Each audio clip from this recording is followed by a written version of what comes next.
With a thud of leather sandals onto dust, we land in the middle of a war between the Greeks and the Trojans. That war has been raging for 9 years. Began because a prince of Troy, Paris, stole the king of Sparta's wife, Helen. And 9 years in, the Greeks have just been struck by a plague. Agamemnon, leader of the Greek army, refuses to give a Trojan priest his daughter back, so the priest has Apollo send a plague. Achilles tells Agamemnon to give Chryseis back, which he agrees to do, but he will replace her with Achilles' own girlfriend / sex slave, Briseis. This enrages Achilles, who says, "Do please remember this the next time you need me to save your armies." And then he calls his mother. His mother is Thetis, a sea nymph, a goddess, and she comes out of the ocean, and Achilles asks if she can't do something about Agamemnon stealing his girlfriend. Zeus happens to owe Thetis a favor, and so he visits Agamemnon in a dream and tells him falsely that if he attacks Troy now, he will win. Agamemnon assembles his army, but first decides to test their will to fight by suggesting they all go home, assuming that they will dismiss the very idea and be even further roused to fight. They say, "Fucking great. 9 goddamn years we've been here," and they sprint back to their ships until Athena intervenes and has Odysseus turn them back around with a reminder of an omen they once saw that said the war would very soon be over. So the Greeks reassemble for battle, except for Achilles and his army of Myrmidons hanging out by their ships and now refusing to take part. The Trojans assemble likewise, and soon Hector, the chief Trojan hero, the greatest son of its king, steps forward and proposes a truce, in which single combat between Menelaus, Helen's old husband, and Paris, Helen's new husband, might take place, to which all agree. It's not very much of a contest, though, and Menelaus is soon dragging Paris along the ground by his helmet, when Aphrodite appears to undo his chin strap before teleporting him to his bedroom, where Helen makes fun of him for being a coward and then makes sex upon him. Agamemnon points out that clearly his brother won, Menelaus, so cough it up, Helen and our reparations. While up on Mount Olympus, Hera, Zeus' sister wife, badgers Zeus into having the Trojans break the truce as well. He sends Athena down to double dare a Trojan imbecile into firing an arrow at Menelaus. Athena diverts the arrow so that it only grazes his hip, and now the Greeks have 2 valid complaints. Clearly we won the single combat. Clearly you just broke our truce. And this fires Agamemnon into a very rousing speech until Eris, strife, throws down hate among them all, and the battle recommences. Homer here becomes Saving Private Ryan vivid.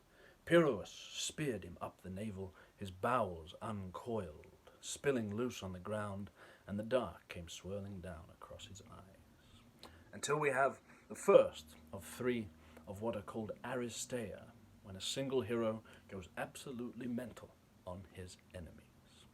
That hero is the Greek Diomedes. He prays to Athena, who answers his prayer, and this, Book 5 of the Iliad, which is also its longest, has the highest body count, 39, and most of them go to Diomedes.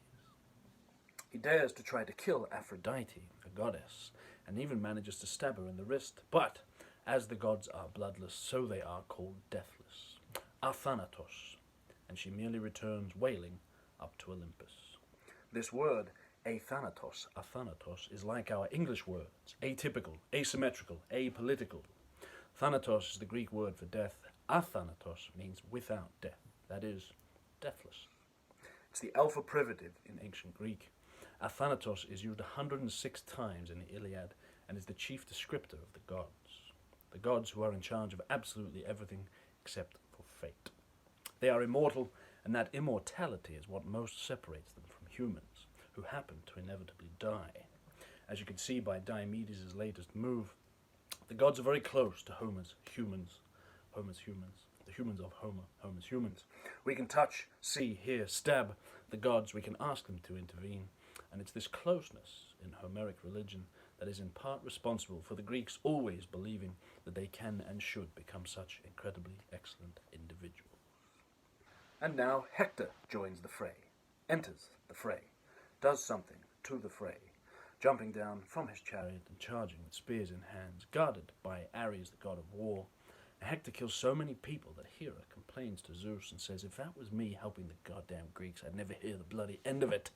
So he lets Hera send Athena down to bring Ares down, or up. Armoured upon her chariot, she flies down and asks Diomedes why he has stopped fighting. Diomedes replies, it's goddamn Ares, that's why. She says she'll take care of it. In you hop, they charge together at Ares and at Hector. Athena deflects Ares' spear from Diomedes, then thrusts Diomedes' spear into Ares' guts, and he too disappears wailing up to Olympus. Diomedes and Ajax are now killing so many Trojans that Hector's brother tells him that he needs to return to Troy to pray to Athena because she's clearly pissed off at us.